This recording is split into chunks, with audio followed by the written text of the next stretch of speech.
The silence after her words was deafening, heavier than any argument we had ever shared. "I think I need a no-contact break," Emily said, eyes glued to the rim of her coffee mug instead of mine. My chest tightened, and the air in our apartment suddenly felt suffocating.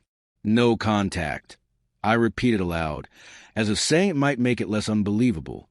We were 3 months from our wedding. Invitations had been sent. Deposits were paid. Families were buzzing with excitement. And now she wanted to erase me, even if just temporarily, from her life. Emily finally lifted her gaze. Her face was pale, but her voice calm. "I need space to find myself. I've been feeling suffocated. I don't know who I am anymore, and I can't marry you until I figure out." I swallowed hard, forcing a calm I didn't feel. My instincts screamed, but pride kept me collected. "Take all the time you need," I said quietly. She blinked, surprised at my lack of protest. I leaned back, hiding trembling hands beneath the table. I wanted to scream, to demand answers, to shake her until she admitted what I already suspected. But instead, I let her go. Sometimes silence cuts the deepest. The first week of the break felt like dying slowly. Her absence clung to every corner of the apartment. Her toothbrush still sat beside mine. Her perfume lingered in the hallway. Her sweater draped over a chair where she'd left it. No calls. No texts. No little heart emojis. Nothing. I told myself it was temporary, that she only needed clarity. But deep down, in that quiet corner where truth gnaws at you, I knew something was wrong. Friends asked questions. My mother noticed the weight loss. I brushed them off. She just needs space. We're fine. But I wasn't fine. Not when scrolling through her social media revealed it wiped clean of any recent posts about us. Not when nights were spent imagining her laughing with someone else. Someone who wasn't me. Then came the photo. Late Friday night, a friend texted me, "Hey, isn't this Emily?" Attached was a grainy Instagram story. A bar, dim lights, and Emily sitting close to a man I didn't know. Their faces nearly touched. Drinks in hand, smiling in a way that made my stomach twist. My first reaction wasn't anger. It was numbness, like someone had cut the wires inside me. I didn't confront her immediately. I wanted proof, not assumptions. My father had always said, "Don't fight blind. Gather your weapons first." I started digging. Emily's laptop had been left at the apartment. She hadn't changed her passwords. She trusted me. That night, I opened her email. What I found gutted me.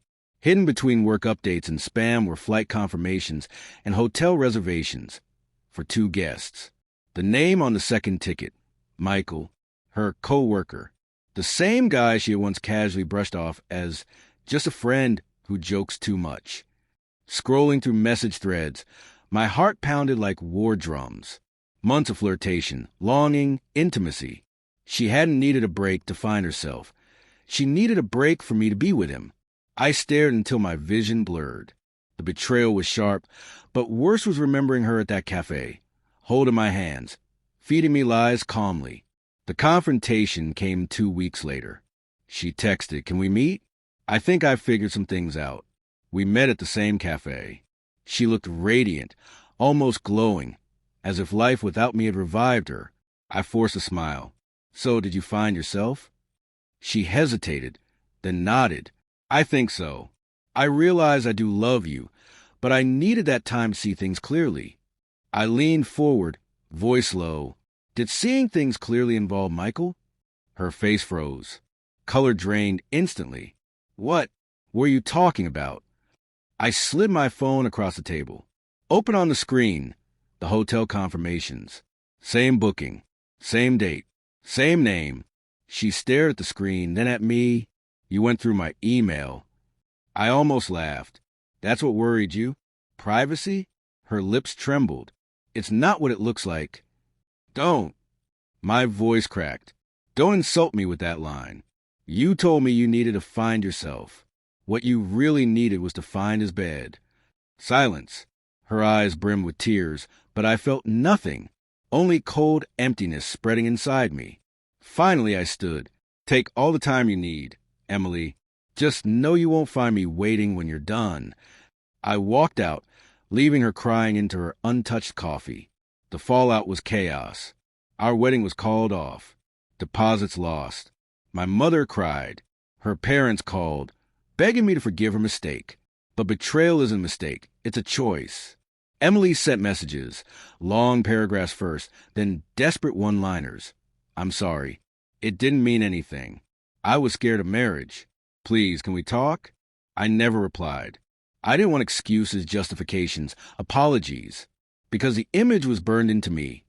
Her at that bar, glowing next to him, happier than I'd seen her in months. And then I realized something brutal, yet freeing. Her betrayal wasn't about me. It was about her. Closure came a month later by accident at the grocery store. She looked hollow, thinner, her once bright smile dimmed. "James," she whispered, blocking my cart. "Please, just hear me out. I made a mistake. He didn't mean anything. I've ended it. I want us back." I looked at her, really looked. This was a woman I had imagined a future with, kids, a house, growing old side by side. Now, all I saw was a stranger who had burned it down. I shook my head. "You ended us long before you ended it with him." Her eyes filled with tears. "So that's it. You're done." I thought of the sleepless nights, the second-guessing, the pain of her lies, and the peace I had found walking away. "Yes," I said softly. "I'm done." I left her standing there, clutching her basket, tears streaking her face. Healing wasn't immediate. Some nights I still reached for her. Some mornings I half expected her texts. Habits of love don't vanish overnight. But each day, the weight on my chest lessened.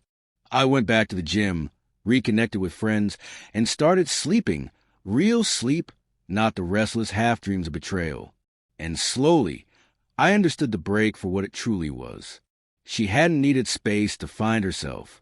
She had needed an excuse to betray me without admitting it. By giving her that space, I had given her enough rope to hang herself. I didn't lose her. She lost me. Sometimes I wonder if she regrets it, if she remembers the man who would have given her the world. But I don't dwell. Betrayal teaches brutally but effectively. Love built on lies is just scaffolding over emptiness, and it collapses eventually. When Emily said she needed a no-contact break, I thought it was the start of the end. I was wrong. It was the start of my freedom.